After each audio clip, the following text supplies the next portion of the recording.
أعوذ بالله من الشيطان الرجيم. بسم الله الرحمن الرحيم. الله يتوفى الأنفس حين موتها والتي لم تمت في منامها فيمسك التي قضى عليها الموت ويرسل الأخرى إلى أجل مسمى إن في ذلك لآيات لقوم يتفكرون۔ اللہ جانوں کو ان کی موت کے وقت وفات دیتا ہے، اور جن کی موت نہیں آئی ان کی روحیں ان کی نیند میں قبض کر لیتا ہے، پھر جس جان پر موت کا فیصلہ فرما دیتا ہے اس کی روح کو روک لیتا ہے اور دوسری روحوں کو ایک مقررہ وقت تک واپس چھوڑ دیتا ہے۔ بے شک اس میں غور و فکر کرنے والوں کے لیے ضرور نشانیاں ہیں۔ اس آیت کریمہ میں یہ ارشاد فرمایا گیا ہے کہ جب انسان سوتا ہے تو اس حالت میں اس کی روح قبض کر لی جاتی ہے، لیکن ہوتا یہ ہے کہ جس کی زندگی ہوتی ہے اس کی روح دوبارہ لوٹا دی جاتی ہے، اور جس کی زندگی نہ ہو تو پھر اس پر موت طاری ہو جاتی ہے۔ أم اتخذوا من دون الله شفعاء قل أولو كانوا لا يملكون شيئا ولا يعقلون۔ کیا کافروں نے اپنے بت اللہ کے مقابل سفارشی بنا رکھے ہیں؟ آپ فرمائیے کیا بت سفارش کریں گے اگرچہ وہ کسی چیز کے مالک نہ ہوں اور نہ کچھ سمجھتے ہوں۔ قل لله الشفاعة جميعا له ملك السماوات والأرض ثم إليه ترجعون۔ اے حبیب آپ فرما دیجئے شفاعت تو سب اللہ کے اختیار میں ہے، وہ جسے چاہے شفاعت کی اجازت دے اور جسے چاہے نہ دے، اسی کے لیے آسمانوں اور زمینوں کی بادشاہی ہے، پھر تم اسی کی طرف لوٹائے جاؤ گے۔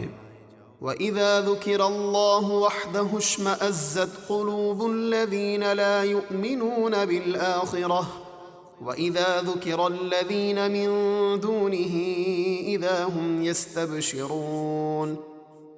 اور جب ایک اللہ کا ذکر کیا جاتا ہے تو ان لوگوں کے دل نفرت کرنے لگتے ہیں جو آخرت پر ایمان نہیں رکھتے، اور جب اللہ کے سوا اوروں یعنی بتوں کا ذکر کیا جائے تو وہ فوراً خوش ہو جاتے ہیں۔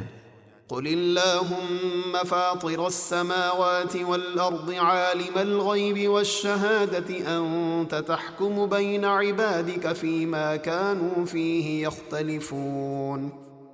اے حبیب آپ عرض کیجئے اے اللہ آسمانوں اور زمینوں کے پیدا فرمانے والے، ہر پوشیدہ اور ظاہر کے جاننے والے، تو اپنے بندوں کے درمیان ہر اس بات میں فیصلہ فرمائے گا جس میں وہ اختلاف کرتے تھے۔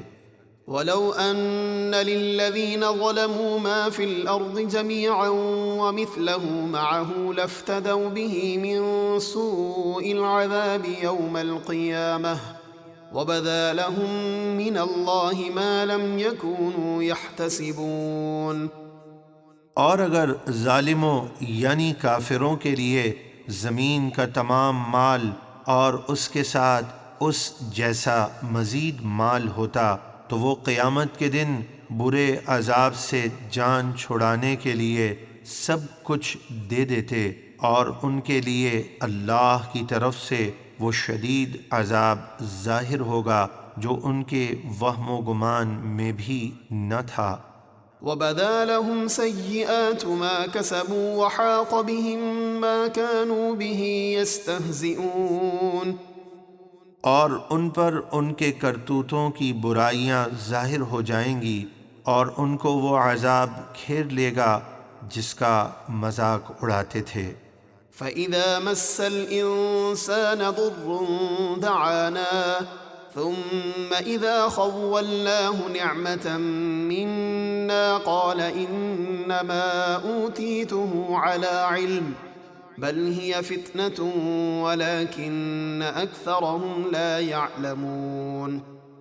پھر جب کافر انسان کو کوئی تکلیف پہنچتی ہے تو وہ ہمیں پکارتا ہے، پھر جب ہم اسے اپنے پاس سے کوئی نعمت عطا فرماتے ہیں تو وہ کہنے لگتا ہے یہ تو مجھے صرف میرے علم کی بدولت ملی ہے، بلکہ وہ نعمت تو اللہ کی طرف سے ایک آزمائش ہے کہ بندہ اس کا شکر ادا کرتا ہے کہ نہیں، لیکن ان میں اکثر اس بات کو نہیں جانتے۔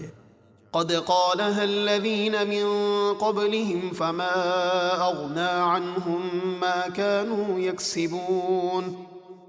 بے شک ان سے پہلے لوگوں نے بھی یہ بات کہی تھی، یعنی قارون نے بھی یہی کہا تھا کہ یہ مال تو مجھے اپنے علم کی بدولت ملا ہے، تو ان کا کمایا ہوا مال ان کے کچھ کام نہ آیا۔ فأصابهم سيئات ما كسبوا والذين ظلموا من هؤلاء سيصيبهم سيئات ما كسبوا وما هم بمعجزين۔ تو انہیں ان کے برے کاموں کا وبال پہنچا، اور ان اہل مکہ میں جو ظالم ہیں عنقریب ان کو بھی ان کے برے کاموں کا وبال پہنچے گا، اور وہ ہمارے قابو سے باہر نہیں نکل سکتے۔ اولم يعلموا ان اللہ يبسط الرزق لمن يشاء ويقدر ان في ذلك لآیات لقوم یؤمنون۔ کیا انہیں معلوم نہیں ہے کہ اللہ جس کے لیے چاہتا ہے رزق کشادہ فرما دیتا ہے، اور جس کے لیے چاہتا ہے تنگ فرما دیتا ہے؟ بے شک اس میں ایمان والوں کے لیے ضرور نشانیاں ہیں۔